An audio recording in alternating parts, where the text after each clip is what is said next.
البيت الحسن والحسين وعلي والقاسم محمد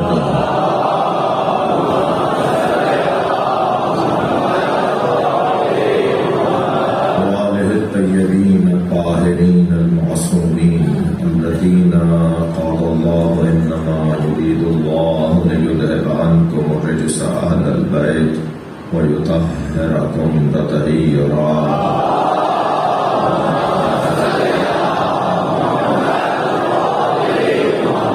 ولعنة الله على أعدائهم أجمعين من يوم عداوتهم إلى قيام يوم الدين.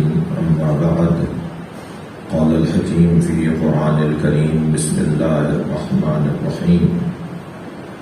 هل أتى على الإنسان حين من الدهر لم يكن شيئا مذكورا.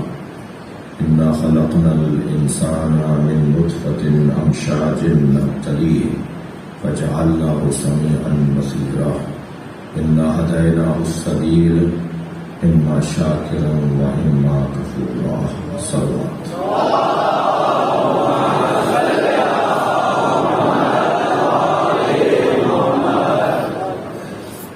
سورہ مبارکہ دہر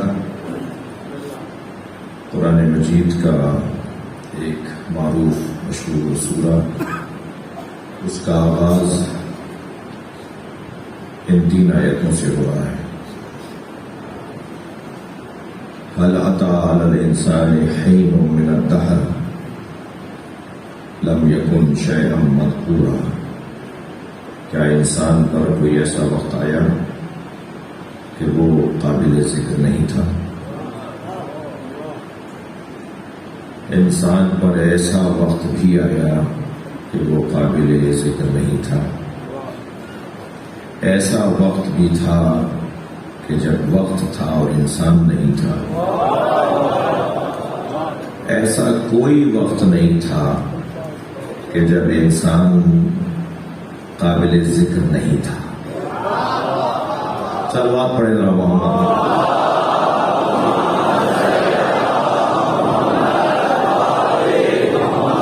یہ جو میں نے تیسرا ترجمہ کیا ہے، یہ ترجمہ ہماری گفتگو کا عنوان ہے. کوئی انسان ایسا تھا، کوئی انسان ایسا رہا، کوئی انسان ایسا ہے، کوئی انسان ایسا رہے گا جب کچھ بھی نہیں تھا مگر وہ تھا. وہ انسان جو کچھ بھی نہیں تھا یعنی وقت بھی نہیں تھا، کچھ بھی نہیں تھا یعنی وقت بھی نہیں تھا. ایک انسان ایسا بھی تھا، ہے، رہے گا کہ جو کچھ بھی نہیں تھا یعنی وقت بھی نہیں تھا اور وہ تھا، مگر کوئی ذکر کرنے والا نہیں تھا، اس لیے مذکور نہیں تھا. صلوات پڑھنے ذرا محمد علیہ وسلم.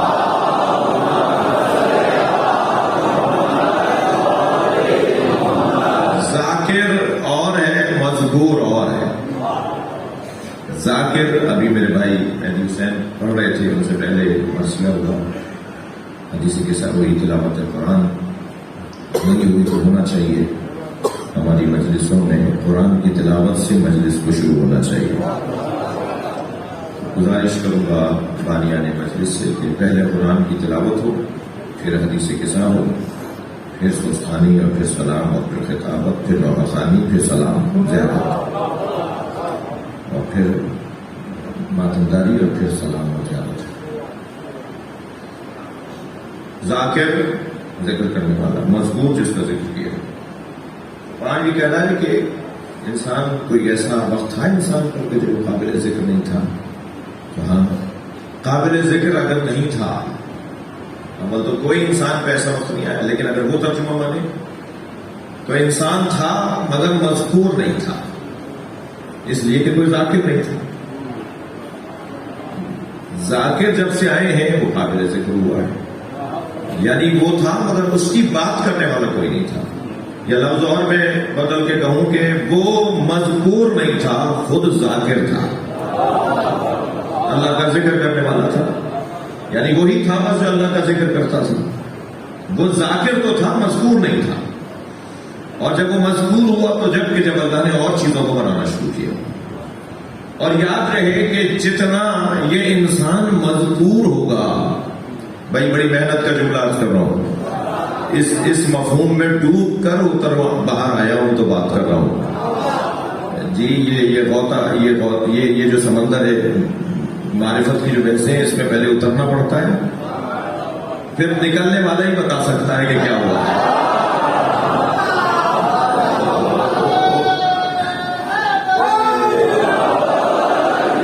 توجہ چاہوں گا، یہ ذاکر تھا مگر مذکور نہیں تھا، اس کا ذکر نہیں ہوتا تھا، یہ خود ذکر کرتا تھا.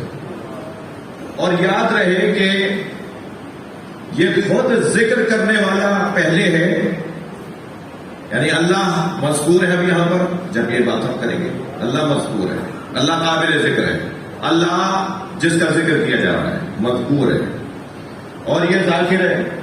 تو یہ تھے مگر خود ذاکر تھے، مذکور نہیں تھے. اب قرآن کی وائس روشن ہو گئی یا نہیں؟ فَاذْكُرُونِي أَذْكُرْكُمْ، تم میرا ذکر کرو میں تمہارا ذکر کروں گا. تو پہلے کس نے ذکر کیا ہے؟ جو اللہ پھر بعد میں ذکر کرے گا. کوئی ہے جو پہلے اللہ کا ذکر کرتا رہا، اب قیامت تک اللہ اس کا ذکر کرے گا. صلوات پڑھیں محمد و آل محمد.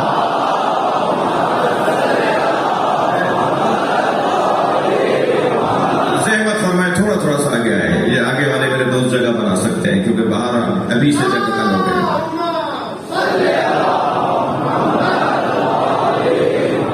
تھوڑا سا زحمت فرمائیے گا، سلوات پڑھتے ہوئے کچھ آگے بڑھیں.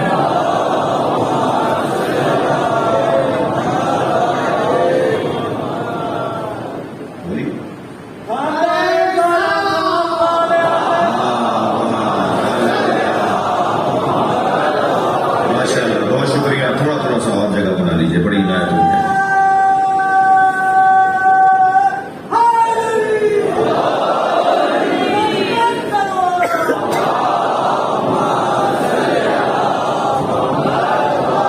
اس طرف آگے بھی جگہ ہے، اس طرف تھوڑی سی جگہ مل سکتی ہے.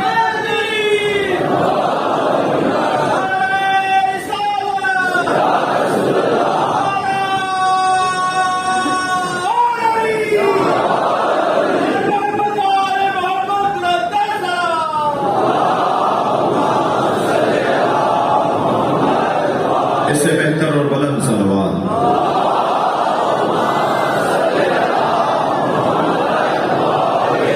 اور بھی بلند صلوات.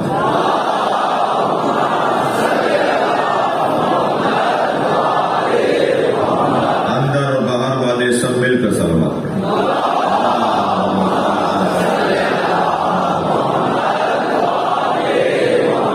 یوں تو مولا کرم فرما چکے ہوں گے، لیکن امام کو آنے کی دعوت دیجیے بلندر صلوات کی ضرورت.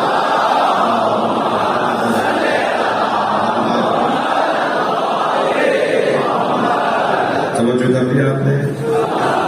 اللہ نے کیا کہا ہے قرآن میں؟ بھائی میں آپ کو ڈھونڈ رہا تھا. فَاذْكُرُونِي، تم میرا ذکر کرو، اذکرکم، میں تمہارا ذکر کروں گا. تو اللہ کا ذکر کرنے والا پہلے ہونا چاہیے، یعنی اللہ کا ذکر پہلے ہو. اللہ کا ذکر کرنے والا جی پہلے ہوگا، پھر اللہ اس کا ذکر کرے گا. یا ذاکر اللہ کا ذکر پہلے تم کرو پھر میں تمہارا کروں گا. وہ نہیں کہہ رہا میں تمہارا ذکر کروں تم میرا کرو، نہیں، تم میرا کرو میں تمہارا کروں. تو اللہ کا ذکر یہاں یہ ذاکر تھا، مذکور نہیں تھا. یہ خود اللہ کا ذاکر تھا، یہ قابل ذکر نہیں تھا. کنتو کنزا مخفیا، ذاکر تو تھا مذکور نہیں تھا. اب اللہ مذکور کرنا چاہتا ہے اس کو. لم یکن شیئا مذکورا ذہن میں رہے. قرآن فہمی کا ذوق رکھنے والے بیٹھے ہیں، قرآن کی تفسیر سننے کے لیے آئے ہوئے لوگ بیٹھے ہیں جی. لم یکن شیئا مذکورا، کنتو کنزا مخفیا. اب وہ اس کا ذکر تو ہو رہا تھا، اب وہ ذکر کرنا چاہتا ہے. میں چھپا ہوا خزانہ تھا، فَأَحْبَبْتُ أَنْ أُعْرَفَ، میں نے چاہا کہ میں پہچانا جاؤں. فَخَلَقْتُكَ يَا محمد، اے محمد میں نے تمہیں بنایا ہی اس لیے تاکہ میں پہچانا جاؤں. یعنی اب جتنا نبی کا ذکر ہوگا اور کیا مطلب ہے؟ میں نے تمہیں اس لیے بنایا تاکہ میں پہچانا جاؤں. جی اس کا کیا مطلب ہے؟ اس کا مطلب یہ جتنا نبی کی بات کرو گے، میں چھپا ہوا، لطف لیجئے بھائی، میں چھپا ہوا خزانہ تھا، میں نے چاہا کہ میں پہچانا جاؤں، فخلقتک یا محمد، تو اے محمد میں نے تمہیں بنایا ہے. تو تمہیں بنایا کا کیا مطلب ہے؟ تمہیں بنانے کا مطلب یہ ہے کہ جتنا تمہارا ذکر ہوگا اتنا ہی میرا ذکر ہوگا، جتنا نبی کی بات ہوگی اتنا ہی پھر اللہ کی بات ہوگی.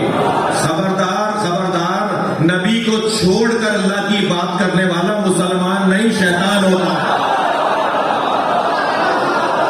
صلوات پڑھیں محمد و آل محمد.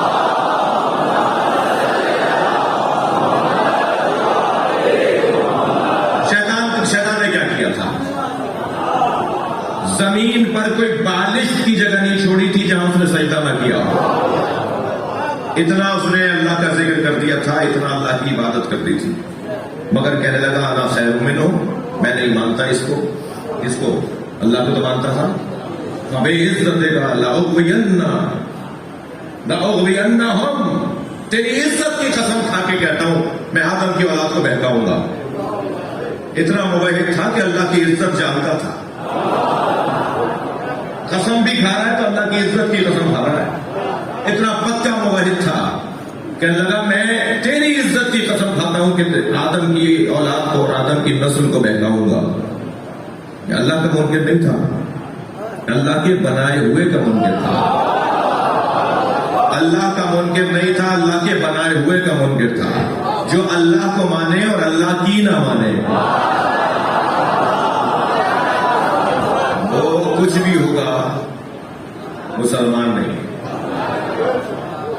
اور پھر اللہ نے کیا کہا کہ تو نہیں بہکا سکتا میرے مخلصوں. تو دیکھے گا یہ سمجھے گا کہ ان کی نسل میں نبی آئے ہیں، علی آئے ہیں، کیونکہ ان کی نسل میں آئے تو سمجھے گا یہ بھی ان کی اولاد ہے. اولاد ہے، میں ممبر پہ بیٹھ کے وہ بات نہیں کروں گا جو الجھن ڈال دے. اولاد ہے حضرت آدم کی، مگر تو یہ سمجھے گا کہ یہ ان سے مفضول ہے، آدم ان سے افضل ہے. انہیں نہیں بہکا سکے گا. تیرا بس کی تیرا گزر ہی نہیں ہے اس گلی میں جہاں مصطفیٰ رہتے ہیں. تیرا گزر ہی نہیں ہے اس کوچے میں جہاں علی رہتے ہو. لہذا میرے مخلصین کو نہیں بہکا سکتا. تو جو کر لے مگر علی کو نہیں بہکا سکتا، اور جو علی سے جڑ جائیں گے انہیں نہیں بہکا سکتا.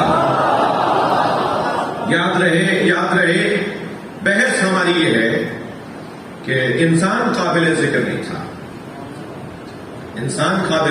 تھا. قابل ذکر کو جب ہوگا کہ جب یہ ذکر کر لے گا، اس نے ذکر کر لیا، اب یہ قابل ذکر ہے. آپ کی دقت میرے ساتھ ہے بہت ہی. میں آج بھی جب غور کر رہا تھا اس مضمون پر تو سوچ رہا تھا کہ آپ کے لیے دعا کر رہا تھا کہ اللہ کرے میرا محترم مجمع میرے ساتھ رہے. عزیزان گرامی، انسان کی یہاں دو قسمیں بیان ہیں. ایک وہ انسان جو کچھ نہیں تھا اور وہ تھا. ایک وہ انسان جس کے لیے اللہ نے کہا انا خلقناہ من نطفۃ امشاج نبتلیہ. ایک وہ انسان جو قابل ذکر اس لیے نہیں تھا کہ ذاکر کوئی نہیں تھا، کوئی تھا ہی نہیں، نہ زمین تھی نہ آسمان تھا، نہ چرند تھے نہ پرند تھے، کوئی ذکر کرنے والا ہی نہیں تھا، کوئی وجود ہی نہیں تھا جو ان کا ذکر کرتا ہے. یہ ذاکر تھے، مذکور نہیں تھے. یہ تھے الحجۃ قبل الخلق ومع الخلق وبعد الخلق. ہم ان کی بات کر رہے ہیں. میں کوئی بات بھی حدیث سے ہٹ کر نہیں کر رہا.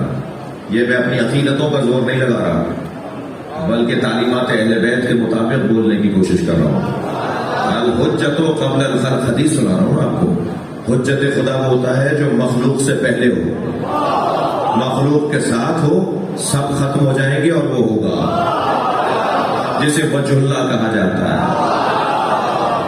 کل شیء ہالک الا وجہ، ہر شے ہلاک ہو جائے گی، اللہ کا چہرہ ہلاک نہیں ہوگا. سب ختم ہو جائے گا، اللہ کا چہرہ ہلاک نہیں ہوگا. کل من علیہا فان ذو الجلال والاکرام. 2 آیتیں سنا دی میں نے آپ کو جی. کیا ایک آیت کافی نہیں تھی؟ بعض لوگ تو ایک ہی آیت لے کر تو کہتے ہیں صرف اللہ سے مدد مانگنی چاہیے.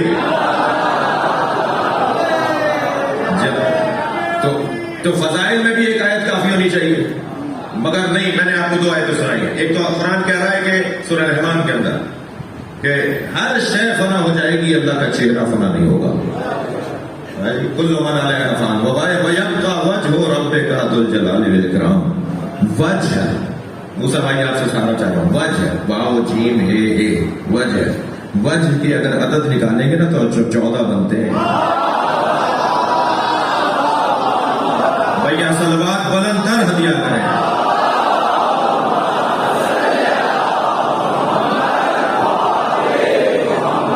میں جو کہہ رہا ہوں وہی سمجھا جائے گا انشاءاللہ. یعنی سب ختم ہو جائے گا. اچھا وجہ کا کیا مطلب ہے؟ چہرے کا کیا مطلب ہے؟ چہرہ بغیر باڈی کے ہوتا ہے کیا؟ باڈی بغیر پیروں کے ہوتی ہے کیا؟ باڈی پہ 2 ہاتھ نہیں لگائے تو کیا باڈی بنتی ہے کیا؟ ان ہاتھوں میں 5 انگلیاں نہ ہو تو کیا ہاتھ بنتا ہے کیا؟ تو ایک وجہ ہے، ایک چہرہ ماننے گئے تھے، پوری عمارت تیار ہو گئی. تو یہ وجہ سے کیا مراد ہے؟ یا تو یہ والا چہرہ اگر مراد ہے تو پھر سارا بدن ماننا پڑے گا. جو سارا بدن مان لے تو پھر وہ اللہ نہیں مان رہا، وہ کسی بت کو مان رہا ہے. اس لیے کہ اگر جسم مان لیا تو جگہ ماننا پڑے گی، جگہ مان لیا تو پڑوس ماننا پڑے گا، پڑوس مان لیا تو حدیں ماننا پڑے گی، اور جو حدوں میں آ جائے وہ سمجھ نہیں ہوتا، وہ اللہ نہیں ہوتا. میرا بدن ہے تو میں یہاں ہوں جی، جگہ چاہیے مجھے، بدن ہے تو جگہ چاہیے، جگہ ہے تو پھر پڑوس چاہیے، یہ میرے برابر بیٹھے ہوئے جی. پھر یہ میں وہاں نہیں ہوں، یہ یہاں نہیں ہے، تو حد ماننی پڑے گی جی. تو حد مان لیں گے تو حد دن ولا ضد دن. علی سے پوچھو اللہ کیا ہے. مولا علی فرماتے ہیں اللہ اسے کہتے ہیں جس کی نہ کوئی حد ہو نہ جس کا کوئی ضد ہو. لہذا واللہ عالم بھی ٹھیک ہے، واللہ عالم بھی ٹھیک. معصوم سے پوچھا گیا، فرمایا کہ عالم صرف اللہ کے علاوہ کوئی عالم ہی نہیں ہے اس اعتبار سے، اس کے علاوہ کوئی ہے ہی نہیں. جو بھی ہے وہ سب اس کے بنائے ہوئے عالم ہیں. جو بھی عالم ہے وہ سب اس کے دیے ہوئے علم سے عالم ہے، کوئی ذاتی طور پہ عالم نہیں ہے. توجہ، تو یہاں وجہ سے کیا مراد ہے؟ تسلی دیجیے، آپ اکتا نہیں رہے، تھک نہیں رہے. یہ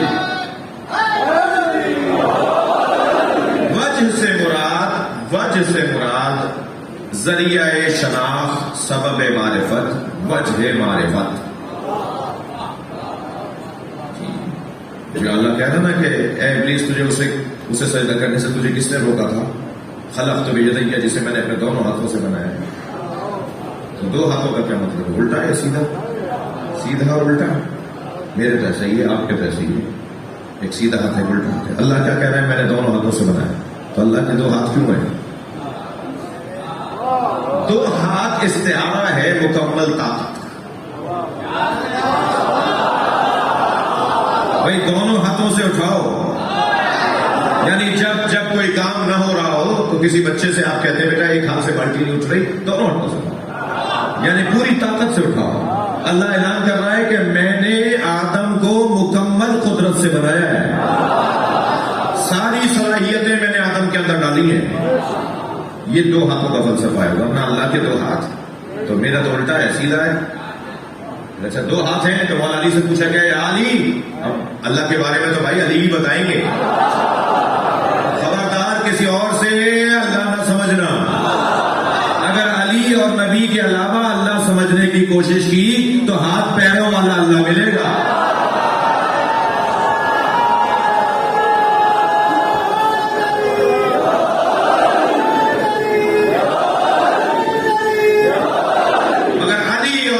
نبی اور علی بتائیں گے کہ اللہ کیا ہے. تو مولا علی سے پوچھا گیا کہ اللہ کے 2 ہاتھوں کا کیا فلسفہ ہے؟ تو مولا علی نے فرمایا کلتا الیدین یمین. تم یہ 2 ہاتھ جو سن رہے ہو قرآن میں، اللہ کے دونوں ہاتھ سیدھے ہیں. بھائی تھک رہے ہیں آپ، میرا ایک الٹا ہے ایک سیدھا ہے. آپ کے یہاں بھی ایسا ہی ہے. اللہ کے بھی دو ہاتھ ہیں. معصوم فرما رہے مولا علی فرما رہے کلتا الیدین یمین. اللہ کے دونوں ہاتھ سیدھے ہیں. اللہ کے دونوں ہاتھ سیدھے ہیں. ہمارے ہاتھ الٹے اور سیدھے کیوں ہیں؟ اس لیے کہ الٹے ہاتھ میں گناہگاروں کو نام عمل دیا جائے گا.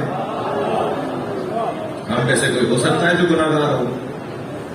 الٹا ہاتھ اس لیے ہے کہ اس سے ہم طہارت کرتے ہیں, نجاست کا ازالہ کرتے ہیں.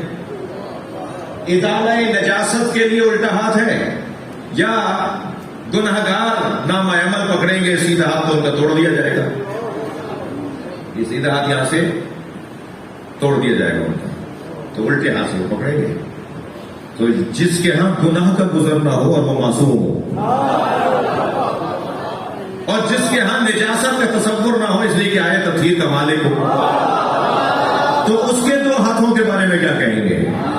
میرے مولا الٹے ہاتھ سے کھانا کھا رہے تھے, دیکھنے میں الٹا ہاتھ.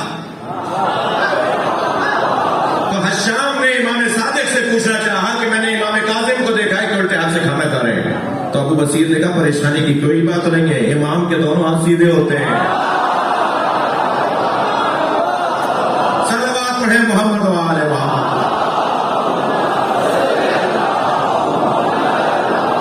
بھائی مولائیوں کا مجمع ہے, یہ بات میں پہلے کر چکا ہوں, مجھے پتا ہے. مولائیوں کا مجمع, ایک جملہ ہدیہ کر رہا ہوں. آیت اللہ جوادی عمری کہتے ہیں میں نے اپنے استاد سے پوچھا کہ معصومین کے دونوں ہاتھ سیدھے ہوتے ہیں, اس کا فلسفہ کیا ہے؟ توجہ. تو انہوں نے فلسفہ بیان کرنے کے بعد کہا سنو, ائمہ کے دونوں ہاتھ, اہل بیت کے دونوں ہاتھ سیدھے ہوتے ہیں اور اہل بیت کے دشمنوں کے دونوں ہاتھ الٹے ہوتے ہیں. ان سے خیر ہی خیر صادر ہوتا ہے, ان سے شر ہی شر صادر ہوتا ہے. صلوات پڑھے محمد و آل محمد.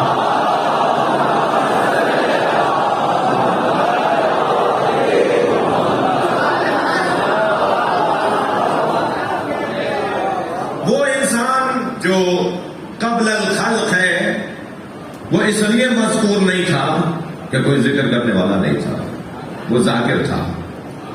اور یہ انسان جو انا خلقناہ من نطفۃ امشاج نبتلی, اور ہم نے انسان کو انا خلقنا الانسان من نطفۃ امشاج نبتلی, اور ہم نے انسان کو ایک مخلوط پانی سے خلق کیا اور اسے مختلف مراحل سے گزارا. فجعلہ سمیعا بصیرا, اور پھر اسے سننے والا اور دیکھنے والا بنایا. یہ انسان اور وہ انسان, ایک انسان ہادی ہے, ایک انسان ہدایت دہندہ ہے, ایک انسان ہدایت کا محتاج ہے. وہ جس انسان کے لیے قرآن کہہ رہا ہے انا ہدیناہ السبیل اما شاکرا و اما کفورا, وہ یہ دوسرا انسان ہے. جیسے اللہ نے کہا ہے کہ ہم نے اس انسان کو مخلوط پانی سے بنایا ہے اور مختلف مراحل سے گزارا ہے, جو شکم مادر میں مختلف مراحل ہوتے ہیں, اور پھر اس کے بعد وہ پھر دنیا میں آ جاتا ہے. یہ انسان کون سا ہے؟ انا ہدیناہ السبیل, یہ وہ ہے جس کو ہم نے رستہ دکھایا ہے. یہ چاہے تو شاکر بن جائے اور چاہے کفران نعمت کرنے والا کافر بن جائے. یہ انسان جو ہے یہ ہدایت لینے والا ہے. یہ جو ہدایت لینے والا ہے اور جو ہدایت دینے والا ہے وہ برابر نہیں ہے. یہ روشن بات ہے نا. یہ کیسے ممکن ہے کہ دینے والا اور لینے والا ایک ہو جائے؟ دینے والا دینے والا ہے, لینے والا لینے والا ہے. ایک عطا کنندہ ہے, ایک گیرندہ اور لینے والا اور محتاج ہے. تو یہ دونوں برابر کیسے ہوئے؟ یہ برابر نہیں ہے. ایک مخلص ہے, ایک مخلص ہے. مخلص ہم کہتے ہیں فلاں آدمی بڑا مخلص ہے. ایک مخلص ہے, ایک مخلص ہے. مخلص وہ ہے جو خود ہدایت پالے, ہدایت تک پہنچ جائے, وہ مخلص ہے. جو ہدایت پہنچائے وہ مخلص ہے. ہدایت دینے والا مخلص ہے اور ہدایت لینے والا مخلص ہے. تو مخلص اور مخلص برابر نہیں ہے. دینے والا اور لینے والا برابر نہیں ہے. عطا کرنے والا اور گیرندہ برابر نہیں ہے. بھائی میں لمبی لسٹ بول دوں گا ایسے بولتے بولتے, اگر نتیجہ بولوں محمد اور امت برابر نہیں ہے.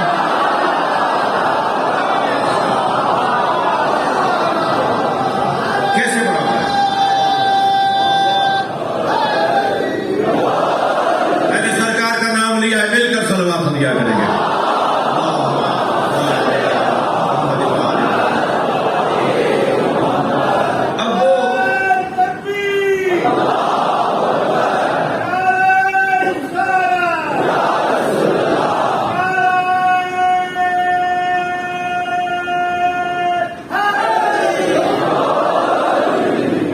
وہ جو دینے والا ہے وہ اور ہے، جو لینے والا ہے وہ اور ہے۔ بات آگے بڑھی۔ انسان، میرا مقدمہ آج کا مکمل ہوا۔ انسان دو طرح کے، یوں تو قرآن میں انسان کی 5 قسمیں بیان ہوئی ہیں، مگر میں ان آیات کی روشنی میں 2 تقسیم کے اوپر بات کر رہا ہوں۔ 2 طرح کے انسان، وہ بھی انسان ہے، وہ جو لم یکن شیئا مذکورا، وہ بھی ہے جیسے اللہ نے مخلوط پانی سے بنایا ہے۔ ممکن ہے مجلس کے بعد میں کیا کروں، مجبور ہوں کچھ محبت کرنے والوں کی محبت سے محبت زدہ ہوں۔ جی اگر یہ میرے دوست مجھے محبت کرنے والوں کو چھوڑ دیں تو شاید ہی میرا سالم گھر تک پہنچوں، اس لیے یہ تھوڑا بہت چاہ رہے ہوتے ہیں کہ میں ہاتھ بھی ملا لوں آپ سے اور مجھے بچا بھی لیں۔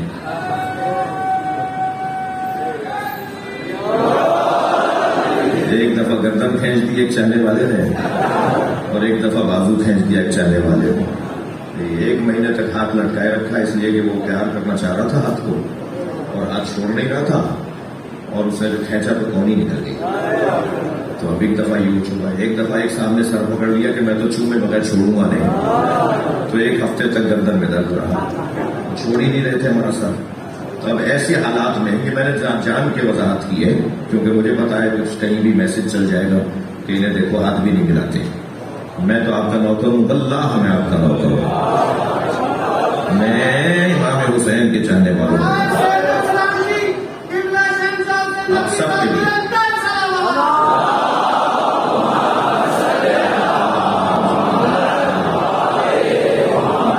مگر دل کرتا ہے کہ ملاقات ہو، مگر ایسا نہیں ہو پاتا۔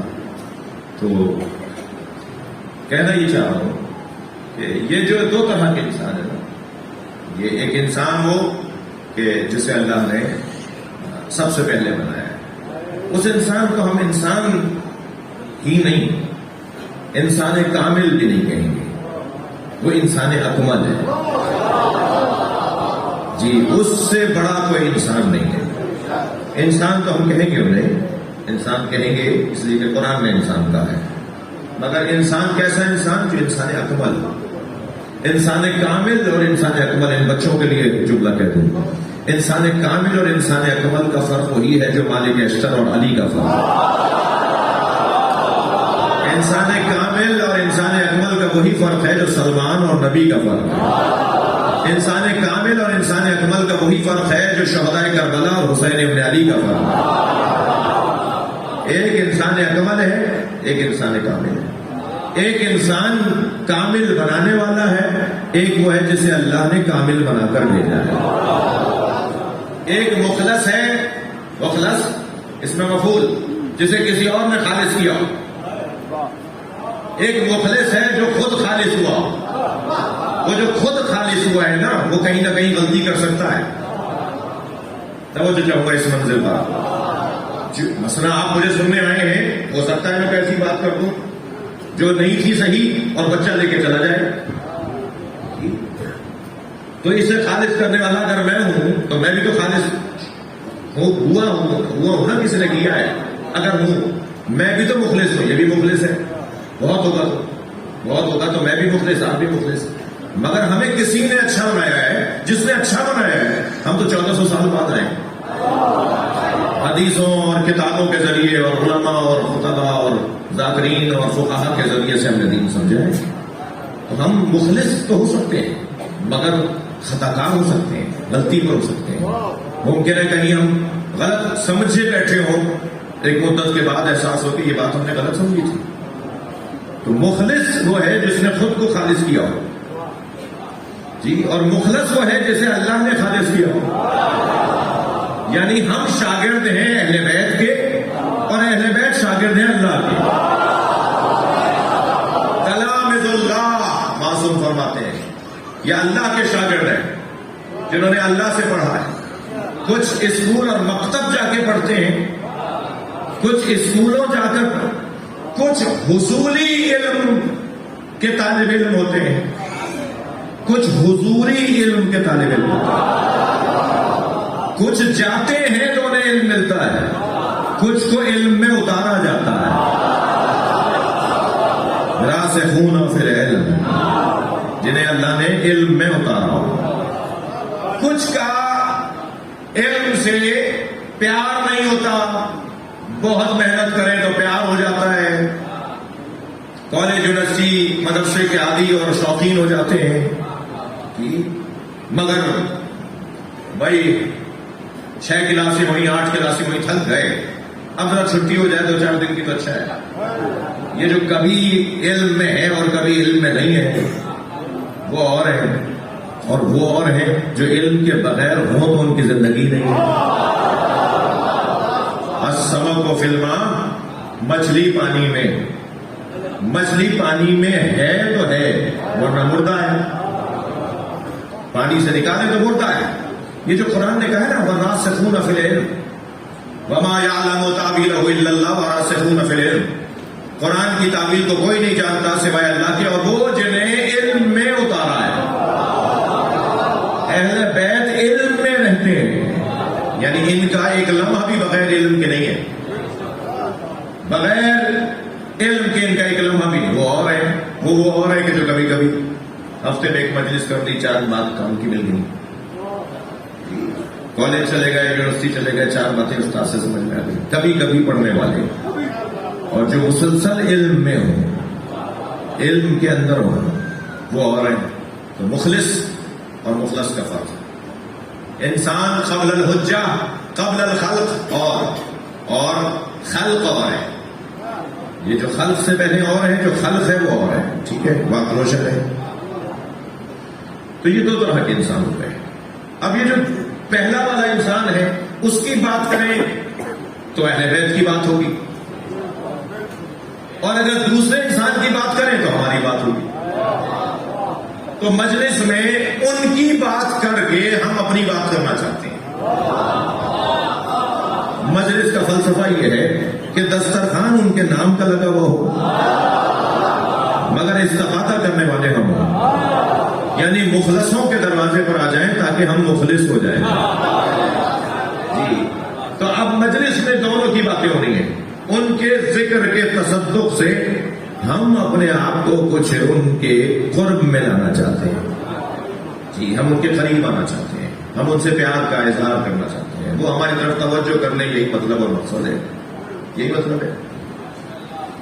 تو پہلے والا جو انسان ہے جسے قرآن کی پہلی آیت میں بیان کیا ہے, سورہ دہر کی پہلی آیت میں, جو میں آپ کے سامنے بیان کر چکا ہوں, اور جو دوسرا انسان ہے, اس انسان اور اس انسان کو اگر میں طالب علمانہ لہجے میں, معارف اور مفاہیم کے لہجے میں نام سے تعبیر کروں تو اس انسان کو جو لم یکن شیئا مذکورا والا پہلا انسان, انسان اکمل مخلص, اسے قرآن نے محکم کہا ہے. اور جو دوسرا انسان ہے جو مخلص ہے اسے انسان نے متشابہ کہا ہے. جی, آیت پڑھ دیتا ہوں, سورہ مبارکہ آل عمران کی آیت. ارشاد ہو رہا ہے وہ الذی انزل علیک الکتاب, وہ اللہ جس نے حبیب آپ پر کتاب کو نازل کیا. منہ آیات محکمات, ان میں سے کچھ, وہ جو آیات جو قرآن نازل کیا ان میں سے کچھ محکمات ہیں. منہ آیات محکمات, ان میں سے کچھ من واضح ہے. عربی گرامر والے دوست بیٹھے ہوئے ہیں. جی, میں سہیل بھائی سے اور انتظامیہ سے کہوں گا کہ علماء اہل علم جب مجلس میں تشریف لائیں, مدرسوں کے طالب علم چاہے وہ سنی ہو یا شیعہ ہو, انہیں جگہ لائیں, انہیں آگے لائیں, تاکہ مجھے تھوڑا سا خربوزے کو خربوزہ اور کبوتر کو کبوتر بعض ببعض تو تھوڑا سا لطف آئے گا کہ عربی گرامر پہ بھی بات ہو, اور اس ضمن میں میرے ان بچوں کا بھی فائدہ ہو جائے گا. ایک صلوات اور پڑھے ذرا محمد وآلہ.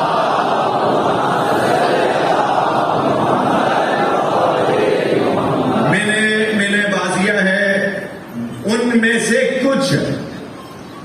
کچھ کیا ہے؟ محکمات. منہ آیات و محکمات. پھر ہن ام الکتاب، وہی جانے کتاب ہے، وہی راحت کتاب ہے، وہی اصل کتاب ہے، وہی روح کائنات ہے، وہی اس کتاب عالم کی جان ہے، وہی اس کتاب کائنات کی روح ہے. وہ سانس لے رہے ہیں تو کائنات سانس لے رہی ہے. وہ وہی صبح ہے جو سانس لیتی ہے تو دن نکلتا ہے. وَالصُّبْحِ إِذَا تَنَفَّسَ، جو قرآن کہہ رہا ہے نا، وہ صبح جب سانس لیتی ہے تو صبح کیسے سانس لیتی ہے؟ صبح کا کیا مطلب ہے سانس لینے کا؟ وَالصُّبْحِ إِذَا تَنَفَّسَ، قسم ہے اس صبح کی جب وہ سانس لیتی ہے. وہ صبح کون سی ہے؟ وہ صبح کون سی ہے؟ صحیح تلفظ ہے صبح، ہم اردو میں صبح کہتے ہیں. وہ صبح کون سی ہے جو سانس لے تو پھر دن نکلتا ہے؟ وہ امام زمانہ ہے.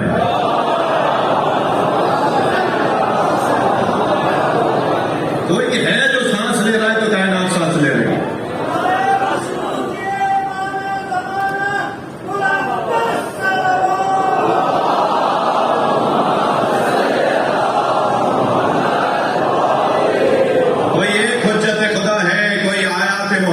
میں سے کوئی ایک آیت محکمہ ہے جس کی وجہ سے ساری کائنات زندہ ہے.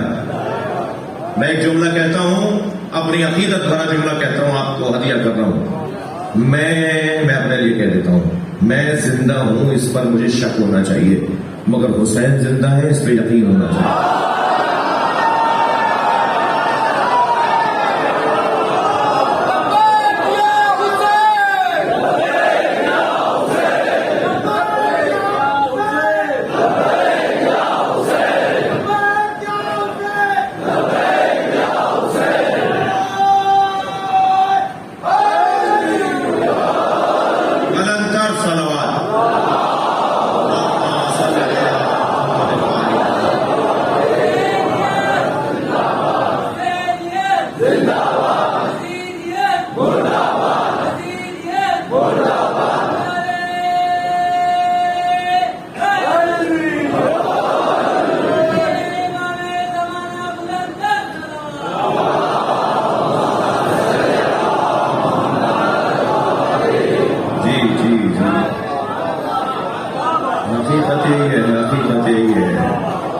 حقیقت یہ ہے، ہم ہیں اس پر شک ہونا چاہیے. ہم ہیں تو ہمیں احساس کیوں نہیں ہے؟ ہم ہیں تو ہمارا ضمیر زندہ کیوں نہیں ہے؟ ہم ہیں تو ہمیں کسی کی تکلیف کا علم کیوں نہیں ہے؟ ہم ہیں تو پریشان لوگوں کی پریشانی ہمیں پریشان کیوں نہیں کر رہی ہے؟ میرا پیر ہو اور سن ہو تو یہ اس کا ہونا نہ ہونا برابر ہی تو ہے. چٹکیاں بھرتے رہیے، سوئیاں کاٹتے رہیں، سنیں. بعض لوگوں کے ہاتھ پیر سن ہو جاتے ہیں، کچھ کے دماغ سن ہو جاتے ہیں. یہ جو دماغ سن لوگ ہیں نا، ان کو اٹھانے کا نام ہی تو مجلس اعضاء ہے.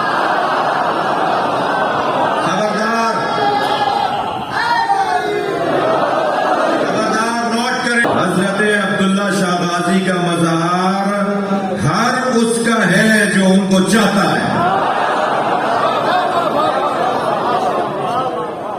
تم جسے چاہتے ہو وہاں دبا دیتے ہو.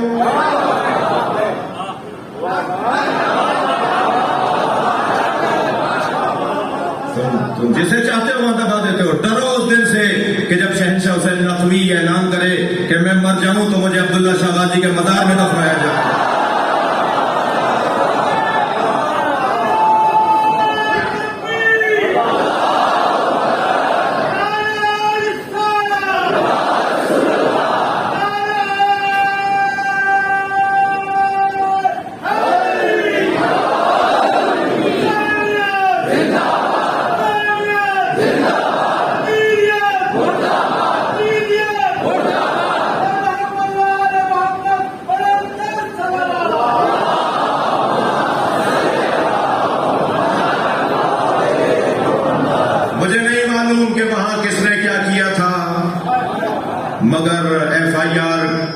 کاٹنے کا جس نے بھی مشورہ دیا ہے، میں بڑے اطمینان سے کہہ رہا ہوں سمجھدار نہیں ہے۔ جس افسر نے بھی مشورہ دیا ہے FIR کاٹنے کا، وہ سمجھدار افسر نہیں ہے۔ ویسے بھی اہل بیت کے دشمنوں کو سمجھ ہوتی بھی نہیں ہے۔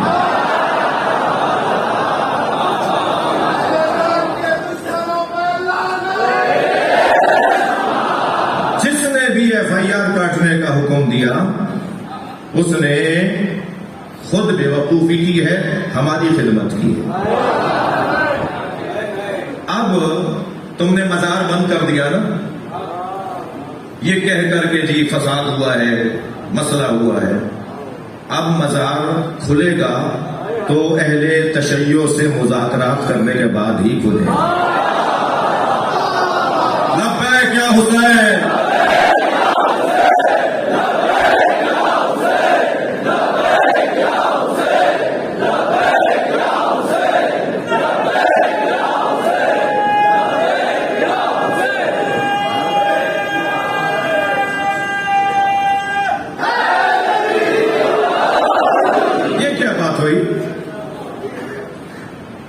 ان پر FIR نہیں کاٹی جنہوں نے کلپ ڈالے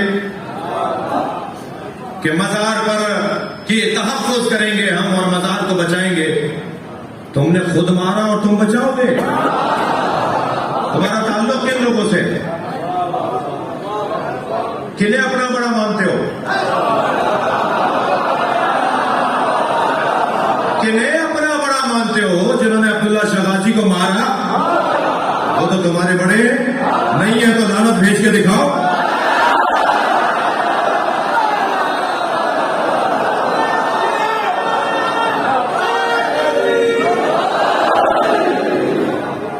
یہ کسی کی ملکیت نہیں ہے۔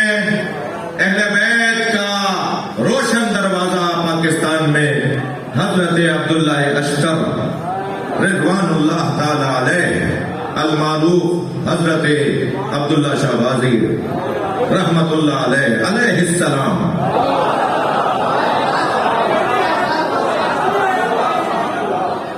اہل بیت کا سب سے روشن دروازہ پاکستان کے اندر یا بی بی پاک دامنہ کا ہے لاہور میں، یا اس خطے میں حضرت عبداللہ شہبازی کا ہے۔ لہذا میں نہیں کہتا کہ کوئی قوالی اگر وہاں گا رہا ہے، بجا رہا ہے تو اہل تشیع پر اعتراض ہونا چاہیے، نہیں وہ ان کا طریقہ ہے۔ کوئی دھمال ڈال رہا ہے تو اس کا طریقہ ہے۔ میں جو کہہ رہا ہوں وہی سنا جائے گا۔ کوئی اگر دھمال ڈال رہا ہے، کوئی اگر ڈھول پیٹ کر محبت کا اظہار کر رہا ہے، کوئی اگر رقص کر کے محبت کا اظہار کر رہا ہے، وہ ان کا طریقہ ہے۔ شیعوں کو حق نہیں ہے کہ اعتراض کریں۔ جب شیعوں کو یہ حق نہیں ہے تو انہیں بھی حق نہیں دیں گے کہ ماتم پر اعتراض۔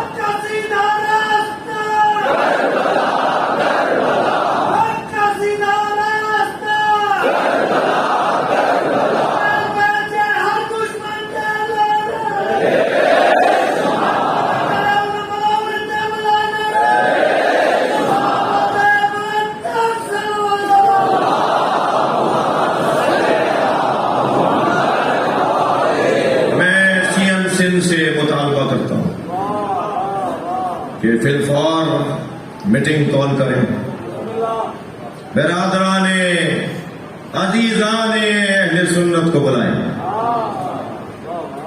اور اہل تشیع کے معتبر مستند شخصیات کو بلائیں، ان کے ساتھ بیٹھ کر ضابطہ اخلاق بنائیں، طے کریں کہ نہ وہ اعتراض کا حق رکھتے ہیں نہ ہم اعتراض کا حق رکھتے ہیں۔ محبت والوں کی جگہ ہے، جو بھی محبت اہل بیت سے سرشار ہے اس کا ڈھنگ کچھ بھی ہو، اسے حق ہونا چاہیے کہ وہ سلام کرنے اپنے ڈھنگ کے مطابق جائے۔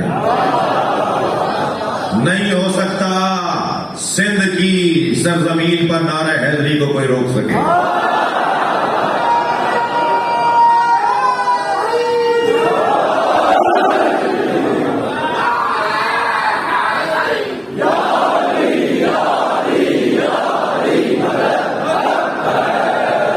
ہمارا مطالبہ ہے جناب محترم وزیر اعلیٰ سندھ سے کہ وہ جلد سے جلد مذاکرہ طلب کریں، میٹنگ طلب کریں، خود بلائیں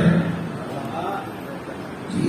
ہمیں مطالبے اور خواہش کا پر آمادہ نہیں کریں، خود بلائیں میٹنگ۔ تمام علماء اہل سنت، جتنا ایک کسی شیعہ کا وہاں ہے اتنا ہی سنی کا کیا، سنی ہماری جان ہے، اور جتنا کسی سنی کا حق ہے اتنا ہی شیعہ کا بھی حق ہے۔ آپ کوئی جگہ دے دیجئے ماتم کرنے کی، افسوس کی بات نہیں ہے اس پورے خطے میں، یعنی آدھے ملک کی سربراہی جناب عبداللہ شاہ غازی کر رہے ہیں، آدھے ملک کی سربراہی بی بی پاک دامن کر رہے ہیں۔ بی بی پاک دامن کے مزار پہ تو ماتمی حلقے پہنچتے ہیں، اور حضرت عبداللہ شاہ غازی کے مزار پر، وہ بھی سندھ میں، وہ بھی قلندر کی زمین پر، وہ بھی شاہ لطیف کی زمین پر، یہاں شب عاشور مزار بند کر دیا جاتا ہے، یہاں روز عاشور مزار بند ہوتا ہے، یہاں 9 محرم کو مزار بند ہوتا ہے۔ یہ کیا ہو رہا ہے؟ یہ آپ نے 34 لوگوں کو جو کل گرفتار کیا اور آج نے عدالتوں میں پیش کیا، اور 3 دن کا آپ نے ریمانڈ دیا ہے، یہ 34 لوگ میں انہیں سلام پیش کرتا ہوں کہ انہوں نے 3 دن یا چند دن یا جتنے دن بھی مقدس اور محترم عدلیہ طے کرے گی، یہ اتنے دن رہیں گے جیل میں، تھانے میں، جیل میں بندھے رہیں گے، ہتھکڑیاں رہیں گی، مگر یہ یقین جانے جتنی دیر تک ان کے ہاتھوں پہ ہتھکڑی رہے گی، ایام اعظم میں سندھ کی زمین پر محبت اہل بیت کے جرم میں ان کا ایک ایک لمحہ عبادت ہے۔ آفرین، مرحبا۔ میں ہرگز ان کی حمایت نہیں کروں گا جنہوں نے رستے میں کھڑے ہو کر ماتم کرنا چاہا، اور حرم کی انتظامیہ نے صرف ان سے اتنا کہا تھا کہ یہاں سے ہٹ جاؤ، اور وہ یہ سمجھے کہ ہمیں ماتم سے روکا جا رہا ہے۔ زری کے قریب کھڑے ہو کر تو آپ امام حسین کے حرم میں بھی ماتم نہیں کر سکیں گے، زری کے قریب کھڑے ہو کر تو آپ امام رضا کے حرم میں بھی ماتم نہیں کر سکیں گے۔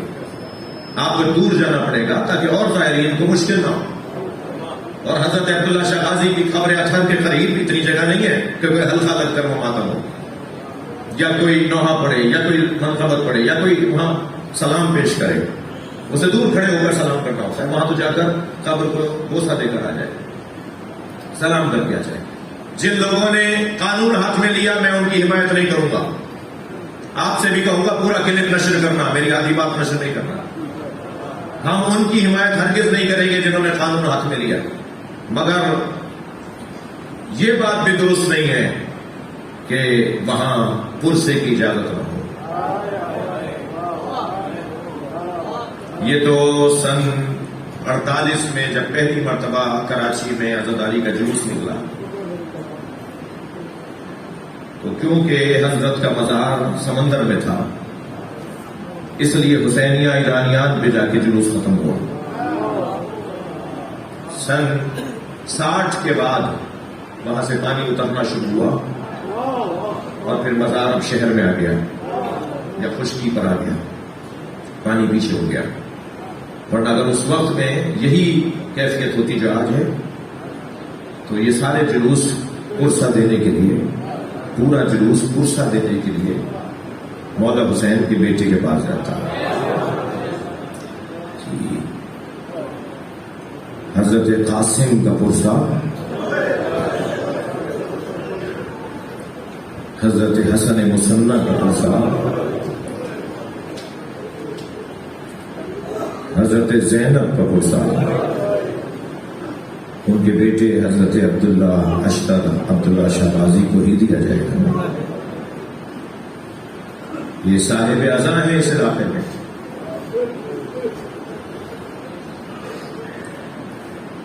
جب کسی کے گھر میں موت ہو جاتی ہے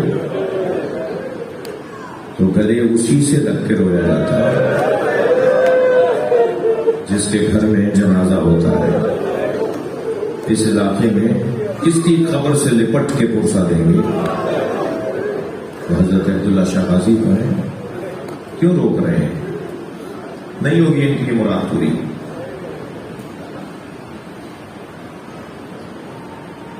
میرا دل کہہ رہا ہے کہ حضرت عبداللہ شاہ غازی مجلس میں آ گئے ہیں.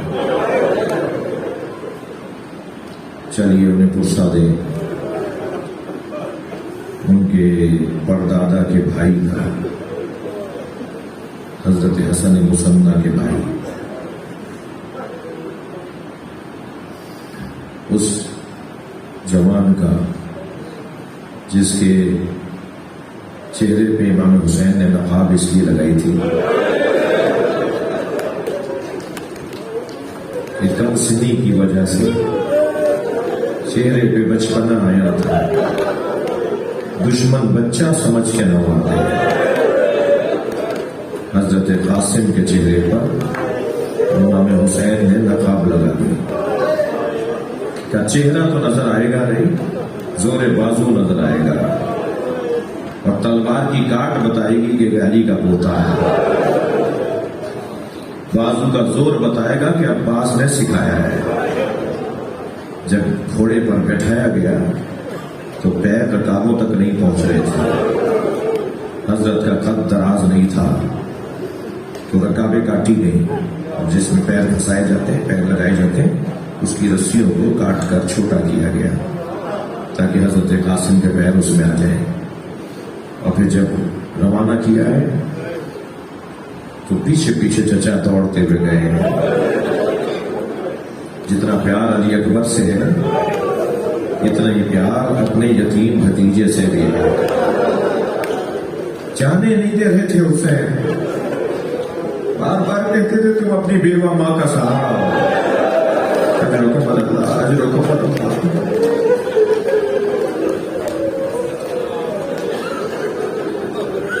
لوٹا دیتے تھے قاسم سے میں جاؤ, اور حضرت قاسم سے چلے جاتے تھے. جب کئی مرتبہ حسین نے لوٹایا تو اتنا مشکل وقت لگا حضرت ام فروا کو. کبھی ایسا نہیں ہوا کہ حسین سے کچھ کہنا پڑا. ہمیشہ ہماری خواہشات کو پورا کیا, ہمیشہ ہمارا خیال رکھا. یہ کتنی مشکل گھڑی ہے, حسین بات نہیں مان رہے, حسین بات نہیں مان رہے. بار بار لوٹا دیتے ہیں قاسم جاؤ اپنی اماں کے پاس جاؤ, جاؤ اپنی ماں کے پاس جاؤ. اس سے زیادہ مشکل وقت جناب ام فروا میں نہیں آیا تھا. اور امام حسن نے فرمایا تھا جب مشکل ترین گھڑی آئے تو میری یہ تحریر کھول کے دیکھ لینا. فوراً یاد آیا کہ میرے مالک نے, میرے شوہر نے مجھے اس وقت کے لیے کچھ لکھ کے دیا تھا. صندوقچے سے وہ تحریر نکالی, اسے کھولا تو وہ خط تھا امام حسین کے نام, اور اس میں جو لکھا ہوا تھا وہ حسین نے پڑھا تو حسین رو دیے.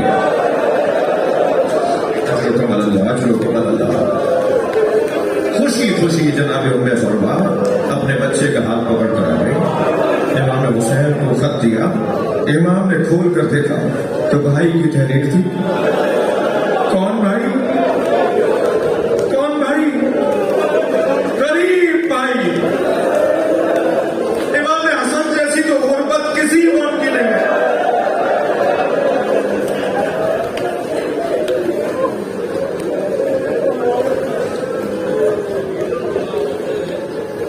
بتاؤ کیسی غربت ہے. امام حسین کے مزار پر قیمتی قیمتی فانوس لگے ہوئے ہیں.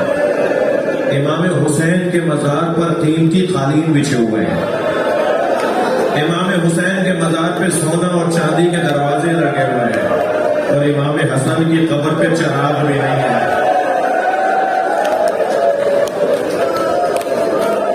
صاحبان بھی نہیں ہے. وہ بھی تو فاطمہ زہرا کا بیٹا ہے, وہ بھی تو رسول اللہ کا نواسا ہے. ایک بچے کی غربت ایسی اور ایک بھائی کے مزار پہ کیا شان و شوکت. دوسری قربت بتاؤں؟ امام حسین کی زوجہ جناب رباب نے امام حسین کا لاشا دھوپ میں دیکھا تھا، اور جب شمر اور خلی تازیانے اٹھانے لگے تو جناب سید سجاد نے فرمایا اماں بابا کا لاشا چھوڑ دیجئے، تو مڑ کر دیکھا، اٹھی اور مڑ کر دیکھ کر کہا میرے واجی میں کچھ نہیں کر سکی، میں آپ کے کوئی کام نہیں آ سکتا، ایک وعدہ کر کے جاتی ہوں جب تک زندہ رہوں گی کبھی سائے میں نہیں بیٹھوں گی۔ جناب ام فرما جب تک زندہ رہی کبھی سائے میں نہیں بیٹھوں گی، روزانہ دھوپ میں بیٹھتی ہیں، دھوپ ڈھل جاتی ہے تو وہاں سے اٹھ کر وہاں آ جاتی ہے، جہاں دھوپ آ جاتی ہے دھوپ میں بیٹھ کر کبھی امام حسین کو یاد کرتی ہے تو مرثیہ لکھتی ہے، کبھی حضرت علی اصغر کو یاد کرتی ہے تو مرثیہ لکھتی ہے۔ مرثیے ہیں جناب رباب کے، ایک دن علی اصغر کا مرثیہ لکھ رہی تھی، لکھتے لکھتے ایک شعر نظم کیا جس کا مفہوم یہ تھا علی اصغر میں نے بہت بچے دیکھے جن کا دودھ چھڑایا جاتا ہے تو لاڈ اٹھایا جاتا ہے، میں نے بہت بچے دیکھے جن کا دودھ چھڑایا جاتا ہے، ماؤں سے انہیں علیحدہ کیا جاتا ہے تو ان کا لاڈ اٹھایا جاتا ہے، میں نے تجھ جیسا بچہ نہیں دیکھا جس کا تیر سے دودھ چھڑایا گیا۔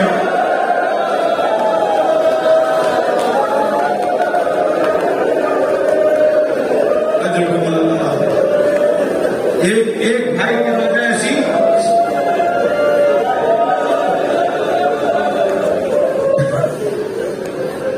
ابو حمزہ سمانی کہتے ہیں کہ میں واقعہ کربلا کے بعد امام سجاد سے سوالات پوچھ رہے، علم لینے، اپنی معرفت بڑھانے کے لیے امام کے گھر آیا، کنیز نے مجھے صحن خانہ سے گزار کر حضرت کے حجرے میں پہنچایا، جب میں جا رہا تھا تو میں نے دیکھا صحن میں ایک بی